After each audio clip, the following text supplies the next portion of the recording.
Masato Shido had expected the black man at Reina's side to surrender his access card, collect his coat, and disappear from the family residence. Instead, 12 minutes after Elias Okafor walked through the front gate, 3 transactions worth almost $900 million stopped moving. The terminal transfer failed first. Then, the refinancing package froze. By the time Masato understood that the dismissed bodyguard had caused both a third authorization had already been blocked. And Reina Shido, blind for 2 years, realized she had never truly known the man who had been standing within arm's reach. If you're listening from Tokyo, tell me where you're listening from in the comments. 3 days earlier, Reina sat at the head of a 12-seat table with no one seated beside her. She preferred it that way. A voice from the ceiling speaker read the final page of the surgical consent packet, while Reina traced one finger along the raised marker Elias had placed at the edge of her water glass. The procedure was scheduled for Friday. Her surgeons refused to promise full restoration. They had used careful percentages, technical language, and phrases like functional recovery. Reina had reduced all of it to one fact. There was a reasonable chance she would see again. Masato Shido waited until the medical discussion ended before sliding another document across the table. This is separate. Reina turned her face toward the sound. Then why is it here a continuity authorization? Only for the recovery period. Masato had served as acting chairman of Shido Maritime Holdings since Reina's accident. At 54, he had spent enough time inside boardrooms to make ambition sound like administration. He had never argued that his niece should lose the company. He simply kept discovering reasons she should not yet take all of it back. Temporary committees, temporary delegations, temporary safeguards. 2 years of temporary arrangements had built him something close to permanent control. Reina extended her hand. Elias placed the document beneath her fingertips. He was supposed to read only when asked. That had been one of Reina's earliest rules. She had lost her sight, not her authority. Page count 18. Material changes Masato answered before Elias could. Port Security Refinancing Authority, several subsidiary approvals. Nothing outside the recovery window. Reina tapped the paper, read the operative clause. Elias did. He had a low, measured voice and no habit of simplifying legal language for her. Reina valued that more than she admitted. He reached page 11, then stopped. Reina waited. Continue. Elias did not. Masato leaned back. Is there a problem? Elias addressed Reina. I would not sign this today. The statement landed harder because he had never done it before.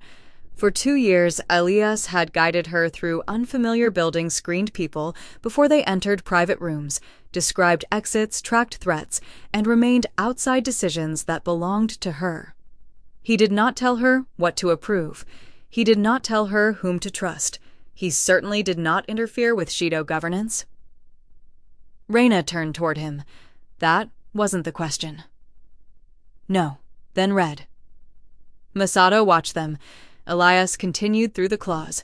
The language granted temporary authority over security and financing, but buried inside the definition of continuity control was a provision allowing delegated executive decisions to remain valid until formally rescinded after recovery. Reina heard it. So did Masato. That is standard, her uncle said. Then remove it, Elias replied.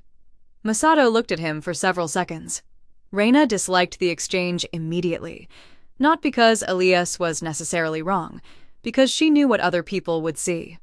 A blind heiress, a male protector standing close enough to touch her, an uncle managing the company, another man deciding which papers she should sign. She had spent 2 years fighting that picture. You're here because I can't see the door, she said to Elias. Don't confuse that with having a seat at the table. Elias gave no apology. I don't. Good. She turned back toward Masato. I'll review it after the surgery. Masato did not press. That was what made him effective. He understood when pressure stopped producing compliance and started producing resistance. He gathered the papers. But instead of leaving, he asked Elias a question. "Which section concerned you, 11? "I heard that. I'm asking why." Elias looked toward him. "Because of what it allows." Masato studied him a moment longer than necessary. Not irritated, interested. Reina noticed the silence, but assigned it no importance. Later that evening, her hospital coordinator called to confirm an unusual requirement. If the surgery succeeded, the medical team would issue a formal executive capacity certification before discharge. Reina almost laughed. Apparently, seeing again now required corporate paperwork. What exactly are they certifying? Your restoration to unrestricted executive capacity, time-stamped? Yes. Reina asked who requested that level of precision. The coordinator hesitated. Shido legal. When Reina mentioned it over dinner, Masato dismissed it as administrative housekeeping. Elias said nothing. That irritated her more than if he had argued. The next morning, Masato arrived with Shido's general counsel and the head of private security. He did not bring the continuity authorization. He brought a termination order. Elias Okafor's access has been revoked effective immediately. Reina remained seated. On whose authority? Mine as acting chairman. Why? Masato placed the answer carefully. Because an employee tasked with physical protection attempted to influence a succession-sensitive corporate decision. Elias stood near the window. He had already removed his earpiece. Reina heard the small click when he placed it on the table. "You wanted him gone yesterday," she said. "I wanted boundaries yesterday." He demonstrated he doesn't recognize them. Masato's concern was not entirely fabricated. If a security employee really had begun influencing a medically vulnerable heir's financial decisions, any competent chairman should have reacted. That was why Reina could not dismiss the argument outright. She faced Elias. "Did you expect this?" "Yes, and you said nothing." "You had already decided not to sign." It was exactly the sort of answer that made her want to throw something at him. "You don't get credit for respecting decisions after interfering with them." "I know." Masato gestured toward the security officer. "Collect his credentials." Elias removed the access card from his jacket and placed it on the table. No resistance, no threat, no attempt to appeal to Reina, for reasons she did not want to examine that bothered her. He had spent nearly 2 years beside her. Now he simply said, "Your replacement should review the west elevator camera. It has been dropping frames since Monday." Then he left. Masato waited until the door closed. "You see why this was necessary?" Reina turned toward his voice. "No. I understand why you wanted it. There was a difference." 12 minutes later, Masato's phone rang. He ignored it. It rang again. Then, the general counsel's phone started. The room changed from orderly to confused in less than a minute. The transfer of the Yokohama East Terminal had failed. Masato demanded the authorization be rerun. It failed again. The refinancing package attached to Shido infrastructure entered automatic hold. Then, emergency port security permissions scheduled to transfer to Masato's office became invalid. Reina listened as 3 men who had entered the room, certain of their authority, began talking over one another. Masato did not ask what was wrong with the transactions. He asked something else. Who authorized the holds? The lawyer stared at his tablet. "I can't see the identity." "Find it. There's a restricted governance code attached." Masato took the device from him. For the first time that morning, his breathing changed. He knew the code. Reina heard it. "What is it?" No one answered. She stood. "What is it?" Masato finally said. "Nothing you need to concern yourself with." That sentence had ended conversations for 2 years. Not anymore. Reina reached for her phone. "Call Elias." Her assistant connected him. Elias answered on the second ring. Reina did not waste time. "Did you freeze 3 Shido transactions?" "Yes." Masato stepped closer to the phone. "You were terminated." "I was." "Then you have no authority." Elias paused. "As Ms. Shido's security employee, no." Masato said nothing. Elias continued. The holds were not issued under my employment. Reina felt the shape of the problem before she understood it. Then, under what? This time, Masato answered. His voice had lost the patient tone he used when managing her. The third key. Reina had never heard the term. The general counsel had. She could tell by the way he stopped speaking entirely. What is the third key, she asked. Elias did not explain. Not yet. He said only, it allows me to stop certain actions when succession authority may be compromised. Reina's anger shifted direction. You can freeze my company temporarily. And you thought that information wasn't relevant during the last 2 years. It wasn't meant to be known. By me, by almost anyone. Masato moved toward the phone. Who gave it to you? Elias ignored him. Reina asked the question instead. Was this given to you because of my accident? For the first time since the call began, Elias took several seconds to answer. No. Reina stopped moving.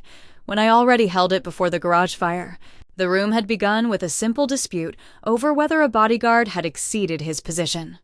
That problem was gone. In its place stood something far worse. Months before Reina lost her sight, Elias Okafor had already possessed secret authority inside the Shido Empire. And someone had made sure he was close enough to her to use it. Reina did not ask Elias to return to the residence. She ordered a conference room opened on the 32nd floor of Shido Maritime instead. Neutral ground, she called it. Masato called it unnecessary. That alone made her keep the reservation. By noon, Elias was seated across from her with Shido's general counsel between them and 2 sealed copies of a governance charter on the table. His employee credentials were still dead. He had entered the building under a temporary legal authorization that Masato could neither approve nor cancel. Reina found the distinction irritating. It also interested her. You said, the third key can stop succession-sensitive action, she said. Define stop, delay, suspend, force review, control num transfer ownership. No, remove a chairman. Numbars Masato stood near the windows, rather than sit. Convenient limitations? Elias ignored him. Reina did not. Let him finish. The lawyer opened the charter. The mechanism had been created decades earlier, after a Shido succession dispute nearly split the company into competing branches. 3 safeguards were established to prevent one faction from using temporary instability to seize strategic assets. 2 were visible in corporate records. The third was not. Its holder could intervene only when specific triggers overlapped: disputed succession authority, executive incapacity, coercive transfer, or evidence that strategic company assets were being redirected outside normal governance. Reina listened to each condition. You cannot run Shido. No. You can obstruct it, under narrow circumstances. That sounds like a lawyer's version of yes. It is a lawyer's version of no, for the first time since the morning before she almost smiled. Almost? Then, the council reached the appointment provisions. Reina interrupted. Who chose him? The lawyer stopped reading. That portion is compartmentalized. Reina turned toward Elias. You know, I know part of it. Tell me that part. Masato cut in. You are allowing a security contractor to dictate what family governance information you receive. Reina faced his voice. He stopped being merely a security contractor yesterday. You made certain of that. Masato left 20 minutes later. Not in defeat. He simply understood that he would learn more by letting the conversation continue without him. That bothered Reina more than an argument would have. After the door closed, Elias told her what he could. He had been recruited into Shido's external risk network 3 years earlier through a London-based maritime security consultancy. The work involved piracy exposure, cargo fraud insurance manipulation, and ports where legitimate shipping overlapped with organizations that did not appear on shareholder reports. One of those organizations was Kagehira Kai. Reina knew the name. Every Shido executive did. Officially, Kagehira Kai had no relationship with Shido Maritime. Unofficially, some ports in Japan still ran on agreements older than compliance departments. Protection payments, Reina asked. Sometimes. Smuggling? Sometimes. Masato Elias did not give her the answer she wanted. I found payments routed through consultancies attached to his division. That was not my question. I know. She leaned back. 2 years of blindness had taught her to recognize when people shaped information around what they feared she might do with it. Elias had done that too. The difference was that he admitted when he was withholding something. You suspected my uncle before the fire. I suspected money was leaving legitimate Shido operations. For Kagehira, some of it reached intermediaries tied to them, and the rest, I never found the final destination. That answer changed the shape of the problem again. The underworld connection existed, but it did not explain why Elias had been placed near Reina, nor did it explain the garage. She asked the question directly. Were you at the residence that night? Yes. The single word stopped her. She had never known that. Inside, on the outer security perimeter.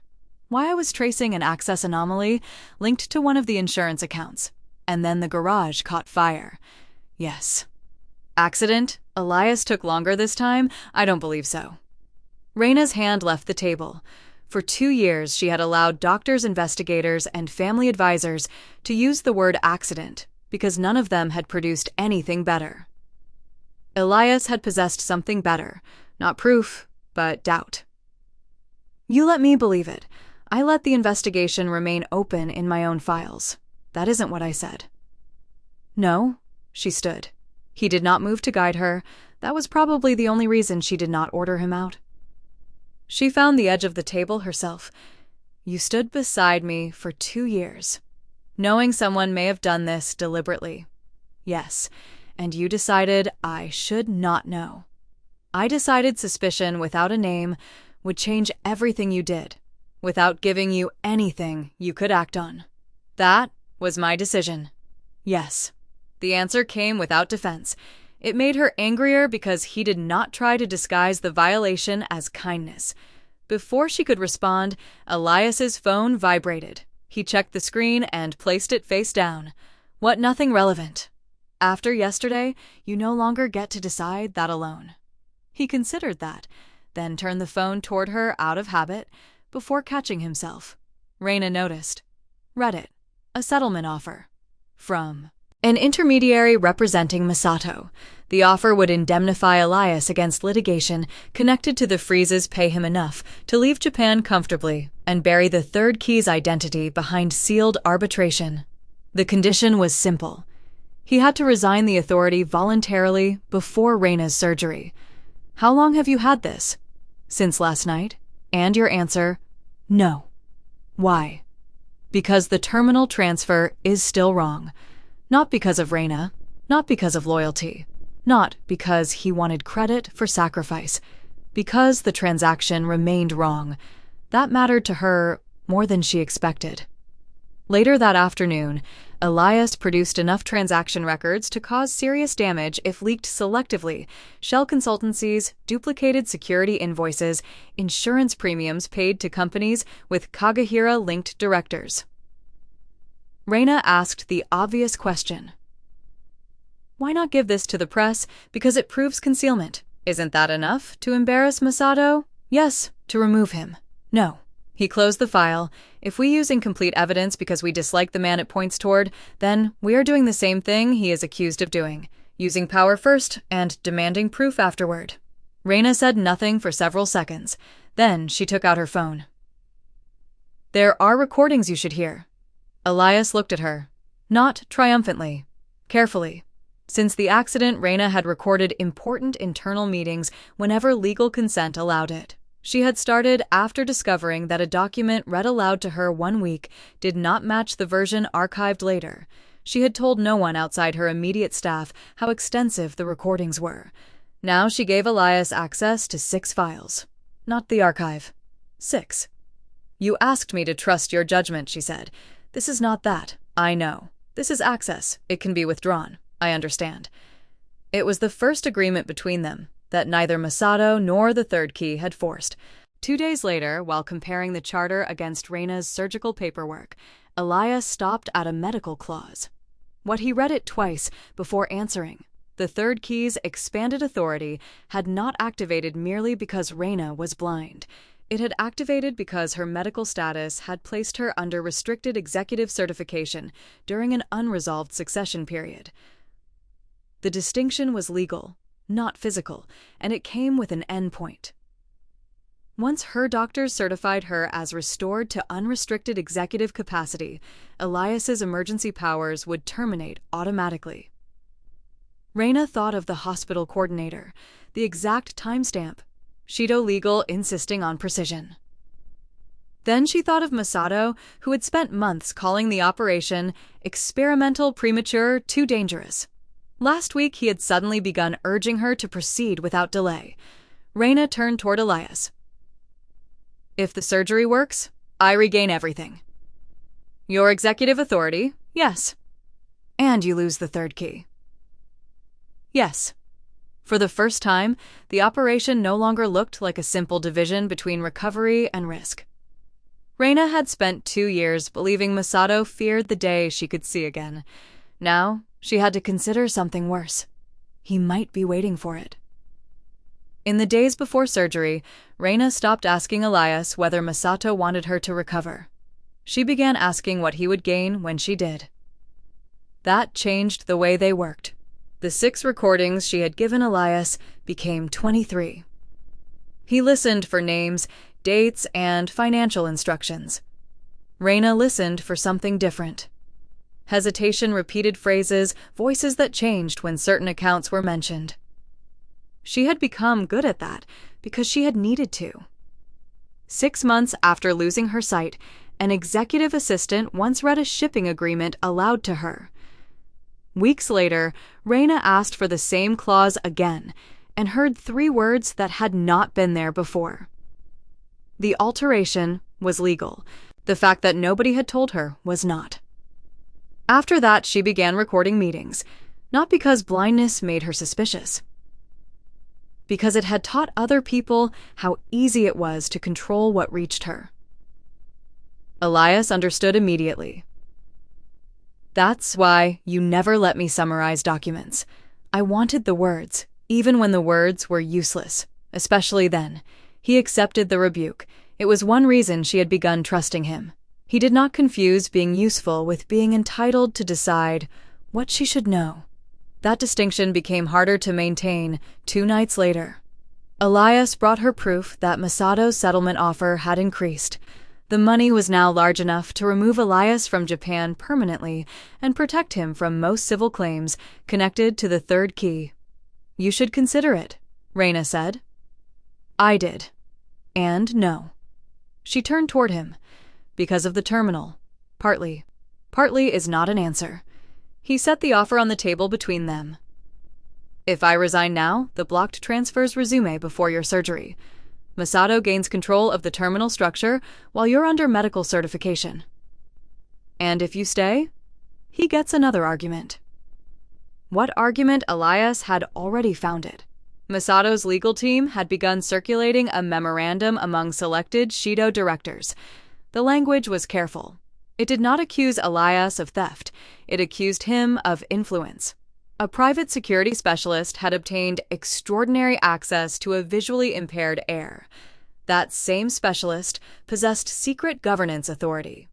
He had advised her against family decisions, frozen transactions, and remained physically close to her while she depended on him for daily movement and security. The conclusion did not need to be proven. It only needed to sound possible. Undue influence. Reina listened to the phrase twice. Masato had finally found a way to use Elias against her without defeating the third key directly. Their cooperation itself had become evidence. He'll say, you made me distrust my family. Yes. He'll say, I approved your actions because I depend on you. Yes. And if anyone suspects this is personal, that helps him. Reina stood and walked toward the window without reaching for Elias. She knew the room well enough. Then distance would help us, politically, but it would also tell him the argument works. She faced him. That sounds convenient for you. It is. His answer stopped her. Elias did not try to make self-interest disappear, simply because he cared about the outcome. If you publicly remove me, he continued, Masato gains room. If you keep me close, he gains evidence for the story he's building. There isn't a clean option. For once, Reina appreciated the absence of one. Later that evening, she learned there had been another choice Elias never mentioned. Masato's first settlement offer had arrived before the conference room meeting in Chapter 2, before Reina gave Elias access to her recordings. He could have taken the money when she still distrusted him. You should have told me. You would have interpreted my refusal as loyalty. Wasn't it not then? The answer hurt more than flattery would have pleased her. Elias continued, I stayed because the transactions were wrong. If I had stayed because I wanted something from you, you deserved to know that too. Reina sat across from him. She understood what he had done. He had refused the easiest opportunity to make her feel indebted. For a woman who had spent 2 years surrounded by people, converting help into authority, that mattered. The next morning, she asked him a question with no corporate value. If the surgery works, what should I look at first? The surgeon will probably recommend something stationary. That sounds thrilling. The skyline, then. She considered it. No. What you? Elias did not answer quickly enough to make the moment meaningless. Reina ended it before either of them could turn it into something safer. After that, the paperwork. I've developed a personal grudge against paper. He laughed once. It was the first time she had heard him do it. Their attachment became harder to deny after that. Masato noticed. He did not confront them. He accelerated the terminal transfer. The structure would move the Yokohama East asset into a subsidiary, where Masato's voting bloc held practical control. Once completed reversing, it would require litigation Reina might spend years fighting. Elias could stop it, but only by invoking the third key at a level that would expose the holder's identity to parties beyond the protected governance circle. Reina understood the cost immediately. If you do this, Kagehira-linked intermediaries will know who you are. Yes, and Masato gets proof that the man he claims is influencing me personally used secret authority on my behalf. Yes, then don't. The transfer completes tonight. That is not permission. I know. She hated that answer now. What exactly do you think protection means? Elias preventing damage when I can, even if I tell you not to. He said nothing. Reina stepped closer until she knew he was directly in front of her. If you protect my company by taking my choices away, you are not different enough from Masato. That reached him. When Elias finally acted, he did it differently. He gave Reina the authorization code. He explained the consequence. Then he waited. The decision became hers. Freeze it, she said. The terminal transfer stopped 17 minutes before completion. The asset remained outside Masato's control. By midnight, the victory had already produced its price. 3 outside counterparties learned the identity attached to the third key. By morning, Masato's memorandum had become a formal legal challenge. It now included Elias by name. Reina read none of it herself. Not yet. Her surgery began that afternoon. When she woke, the world returned badly. Light first, then color without edges, then shapes. Over the next hours, faces emerged from blur. Her surgeon, a nurse, Masato. She kept looking past them. Where is Elias? No one answered immediately. That was answer enough. Her executive capacity certification had been entered 41 minutes earlier.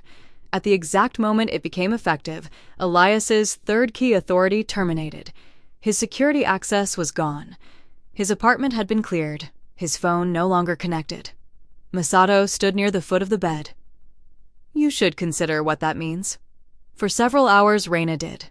Then the nurse placed the certification packet beside her.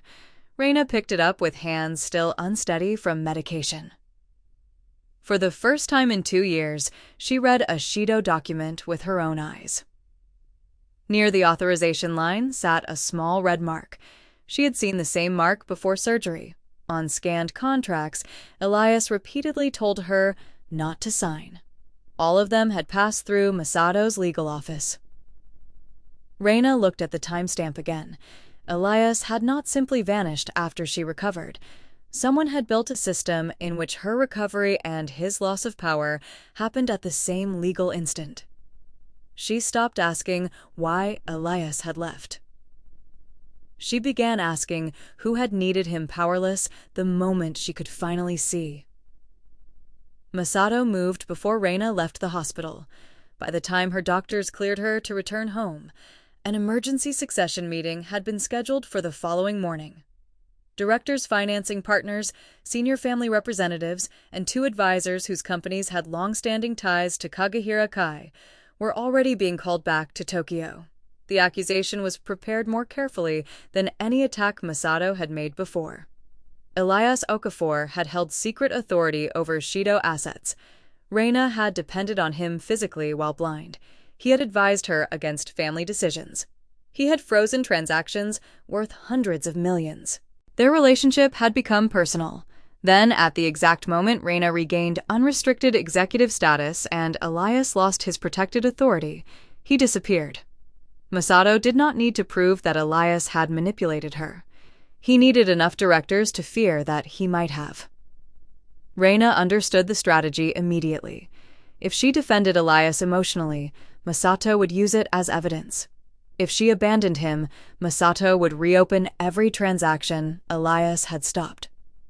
For 2 years, she had survived by demanding access to information other people controlled. Now survival required finding the one man who had deliberately removed himself from every official system. She did not search his apartment again. She searched her recordings. Months earlier, Elias had insisted they create an emergency contact protocol that could survive compromised phones and monitored accounts. Reina had mocked him for making it unnecessarily complicated. He had designed it around sound. A repeated distortion in an audio file. 3 seconds of silence where none belonged. A number embedded in the duration, rather than written in a message. At the time, it had seemed like another security habit. Now it led her to a rented office above a closed freight brokerage near Shinagawa. Elias opened the door before she knocked twice. He looked different, only because she could finally see him. Taller than she had imagined, broader through the shoulders. A faint scar near his left eyebrow she had never known existed. Reina stared for 1 second longer than she intended. You left. I removed evidence Masato could use. You became evidence by disappearing. I know. She stepped inside. The office held no dramatic arsenal, no bodyguards, no secret syndicate council. Only computers printed transaction chains, insurance records, and 3 years of Shido payment data spread across 2 tables. You knew I would find you. I knew you could. That mattered. He had not left her helpless. He had trusted a skill she developed while blind to bring her to him after she could see. Reina looked down at the documents. What did you find? Elias showed her the chain. Payments from Masato-controlled subsidiaries had moved through security consultancies connected to Shido's insurance network. From there, money passed through companies with Kagehira-linked directors before reaching contractors involved in access systems at Reina's former residence. One transfer occurred 11 days before the garage fire. Another covered replacement security equipment 3 days afterward. Reina studied the dates. This proves someone paid for access. Yes. Masato. It proves his division funded the chain, not that he ordered it. No. She looked at him. You still haven't told me what the fire was for. Elias closed one folder, because I didn't know until you recovered. Then he explained the pattern. Masato had suspected for years that Shido's old governance charter contained a third safeguard. He did not know who controlled it, only that several historical succession crises had ended after unexplained delays in asset transfers. The third key existed as rumor before Elias ever held it. Masato could not attack what he could not identify. So he created a crisis large enough to force it into action. Reina's garage attack had not been designed primarily to kill her. It had been designed to destabilize succession. Her medical incapacity triggered emergency governance protections. Soon afterward, suspicious transactions began freezing. Masato finally knew the third key was real, but he still did not know who held it. For 2 years, he watched. Every advisor, every lawyer, every executive, every person placed close to Reina. Then Masato made his mistake in the conference room. He tried to remove Elias. Elias acted publicly enough to stop the transactions. The third key revealed itself. Reina thought back to the details she had dismissed. Masato's complete lack of urgency about reopening the garage investigation. His first question after the transaction freezes. Who authorized them? Not why. Who? Then his sudden enthusiasm for the surgery he had spent months calling reckless. The exact medical timestamp. The contract scheduled to reactivate immediately after her certification. Reina sat down slowly. He needed me impaired until he found you. Yes, and once he found you, he needed you restored. The truth was worse than simple ambition. Masato had used her twice. First as bait, then as the mechanism that removed Elias's protection. The surgery had not interrupted his strategy. It completed it. Reina looked at the financial records again. Can this destroy him? No. The answer irritated her, but she trusted it now. It proves coordination around the breach. It proves money moved through his division. It proves concealment. But the final instructions came through an intermediary. Who I don't know. Reina did, not immediately, but she recognized something on one of the transcripts, a phrase from an anonymized call attached to an insurance transfer. Maintain continuity until authority normalizes. She had heard those exact words before, not from Masato, from his senior legal advisor. 3 months earlier, during a meeting Reina had recorded, she opened her audio archive. Elias matched the date of that meeting to a transfer 48 hours later, then another. Reina listened again. The advisor used the same clipped pause before the word continuity, the same habit of lowering his voice at the end of numerical instructions. Her years of relying on sound had given her something no transaction ledger could. Identification. Elias had the money. Reina had the voice. Together, they had command and execution.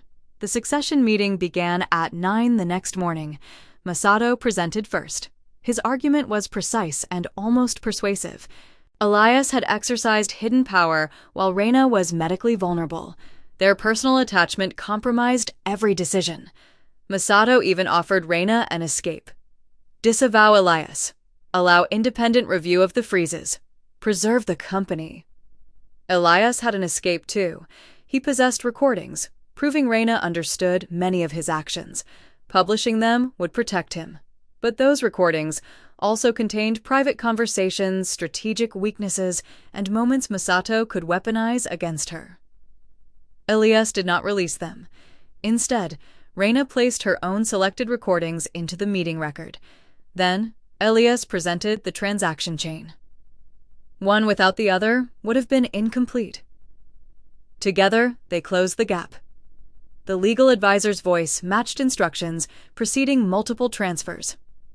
Those transfers connected Masato's division to the garage security contractors and Kagehira-linked intermediaries, directors who had tolerated Masato's behavior when it looked like an internal family dispute, now faced personal regulatory exposure if they continued supporting him. His coalition began breaking before the meeting ended. Masato tried one final argument. If you release this, you destroy Shido. Reina looked directly at him for the first time in 2 years. Then, it should not survive in this form. She authorized disclosure to regulators, minority shareholders, and financing partners. She ordered the remaining covert Kagehira arrangements terminated. It was not a takeover. It was controlled demolition. Masato lost the structure he had spent years trying to inherit. Reina lost much of the structure, too. By evening, 3 directors had resigned. 2 banks suspended negotiations. The family office froze several discretionary distributions. Shido Maritime would survive only through restructuring. Elias stood beside Reina in the empty boardroom afterward. No one was threatening them anymore. That did not make the room feel victorious. "The third key is finished," Elias said. She knew. Its power had depended on secrecy. Now everyone knew who had held it. Reina looked at him. "And your job finished too." For the first time since they met, there was no contract crisis disability or hidden obligation requiring Elias Okafor to remain within reach. They had chosen not to betray each other when betrayal would have been easier. Now they would have to decide whether that choice meant anything after the danger was gone. Shido Maritime did not collapse in a day. It became smaller in ways Reina could measure. The executive floor lost half its staff within 2 weeks. 2 lenders withdrew from negotiations. A port development project her grandfather had spent years building was sold to satisfy restructuring requirements. Relatives who had once called daily stopped calling at all. The family did not forgive Reina for exposing Masato. Some believed he deserved what followed. They still believed she should have handled it privately. Reina understood the contradiction perfectly. They wanted corruption removed without anyone seeing the stain. Masato remained alive, represented by expensive lawyers and increasingly irrelevant to the company he had tried to control. Regulatory investigators opened formal inquiries into the payment network. Minority shareholders brought claims against his office and several former directors. Kagehira-linked companies denied involvement and quietly withdrew from contracts that could no longer survive scrutiny. There was no theatrical fall. Masato simply stopped being the man every room had to accommodate. The last time Reina saw him, before his removal from the board, he asked whether destroying the family structure had been worth proving him wrong. She looked directly at him. That ability still felt new. "I didn't destroy it to prove you wrong." "Then why?" "Because you were counting on me being too afraid to lose it." Masato had no answer that mattered anymore. Reina did lose much of it. Her personal holdings dropped sharply after restructuring. Several Shido subsidiaries were sold. The headquarters remained, but the private system of favors, hidden intermediaries, and family vetoes around it did not. The company that survived would never again possess the reach it once had. Reina considered that a price, rather than a failure. The third key presented a harder decision. Its charter technically still existed. Elias no longer held active emergency authority, but parts of the mechanism could have been preserved and reassigned to another anonymous holder. Several advisors recommended exactly that. Reina refused. Elias was present when she signed the dissolution. "You're certain?" he asked. "You taught me to be suspicious of unaccountable power. I taught you to be suspicious of Masato." "No. You were more useful than that." She signed. The third key ceased to exist. For Elias, the consequence was permanent. His identity had circulated through corporate counsel, banking compliance teams, former Kagehira intermediaries, and every senior Shido faction that had once wondered who controlled the hidden safeguard. He could never return to anonymous work inside that world. Reina could have offered him a senior security position in the restructured company. She did not. That decision surprised him. It also surprised her board. For nearly 2 years, Elias had been the person nearest to her during every vulnerable moment. Giving him a title would have been easy. It would also have preserved the old arrangement under a different name. 3 weeks after the board vote, Reina found him packing in the apartment Shido had once leased for him. Not much remained. 2 suits, books, a watch case. The access card Masato had revoked was still inside a drawer. Reina picked it up. You kept this. I forgot it was there. I don't believe you. That's progress. She set it down. When are you leaving Friday? London. Probably. Probably. The word bothered her more than a definite destination would have. Elias closed the suitcase. You don't need me here. Reina took several seconds before answering. No. He looked at her. She continued before he could misunderstand. I can run my company. I have security. I can read my own contracts. I can walk into a room without someone describing every exit. Your doctors still want you using the cane at night. I said I can walk into a room. I didn't say I suddenly became sensible. A brief smile passed across his face. Then, the serious question remained between them. Without danger, there was no operational reason to avoid it. Reina stepped closer. If I ask you to stay as my protector, then we have learned nothing. Elias said nothing. If I offer you another secret position, we build the same structure we just destroyed. Yes. If I pay you enough, I'll spend the next 5 years wondering whether you chose me or the contract. That sounds like you. It is. She reached into her bag and placed a folder beside his access card. Elias opened it.